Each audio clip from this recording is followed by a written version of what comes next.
ba? Ito na yung reality talaga ng Isaiah 5 correctly.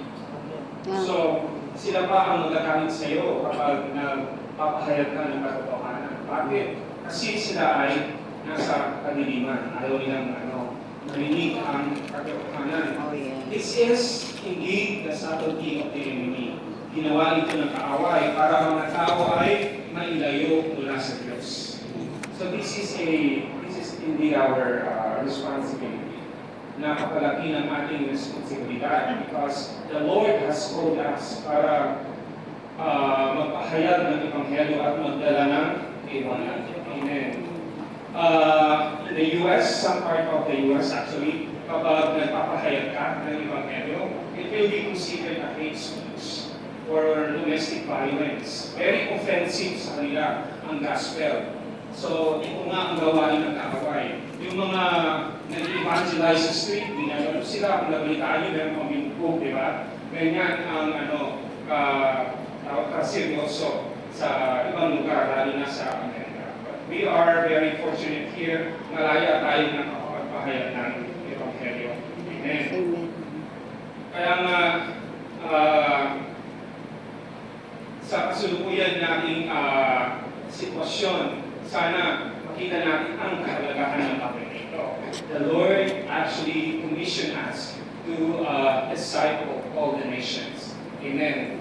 Ang mga tao ngayon, they are deceived, confused, and misled. Especially the young people. Ginagamit ng kaaway ang mga kabataan dahil sila ang susunod na generasyon. Kapag nasira ang kabataan, then ang ekonomiya ng Diyos sisira din, di ba?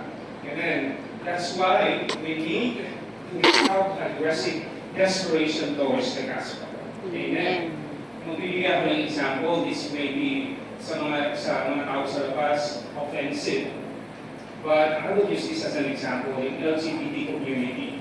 Amen. This is actually a product of satanic agenda to destroy God's natural order. Amen. Diba, according to them, you can identify yourself anything. Kapag pinanak ng lalaki and then you feel like you're a woman, you can be a woman or vice versa, or you can be both. Amen. Sinisira nito ang national order ng Diyos, especially the family. Bakit? Kapag nasira ang pamilya, which is the basic unit of God's salvation, then napakahirap ng kumilos ng Panginoon. Diba? Napakahirap ng i-gain ang pamilya.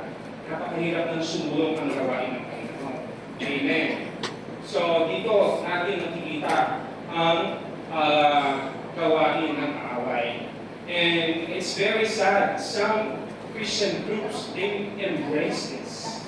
According to them, God is love, so we have to love everybody and we have to welcome everybody.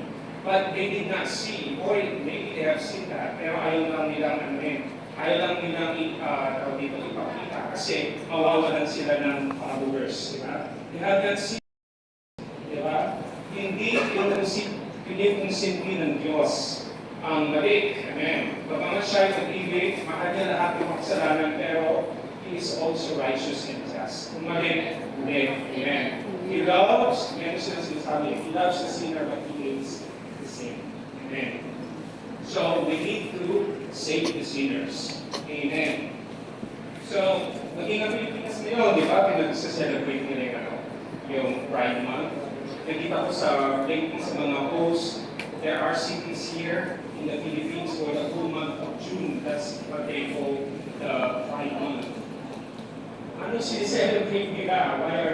Why are they celebrating the Pride Month? According to them, they are celebrating the freedom of expression. They are free to express themselves, how Jesus, diba? But actually, they are deceived by the enemy. And so, this is really a big responsibility for us to share the gospel. And who knows, a lot of the Son of Peace ay nandoon. They are just confused right now.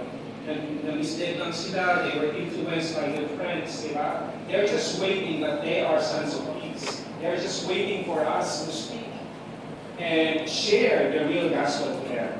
And then the Lord will shine them and they will be saved. They will eventually be led to salvation. So, praise the Lord, we are here. And amen. Kinakailangan natin na makita ang bagay na ito.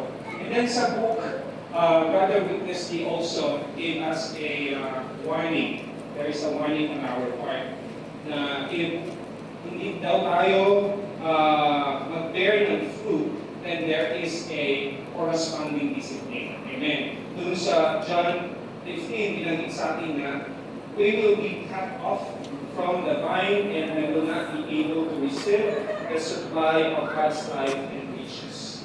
We will suffer loss in His coming as well. So, hindi na tayo makakatanggap ng gantimpala sa darating na kaharian. Bagkus, isang disiplina ang naghihintay para sa atin. Amen. So, yung fruit bearing or yung pamunga is also likened to childbearing. Amen. Di ba? Every child na ipapanganak sa mundo is a bundle of joy. Amen. It's a bundle of joy for every parent, especially sa mga panganak.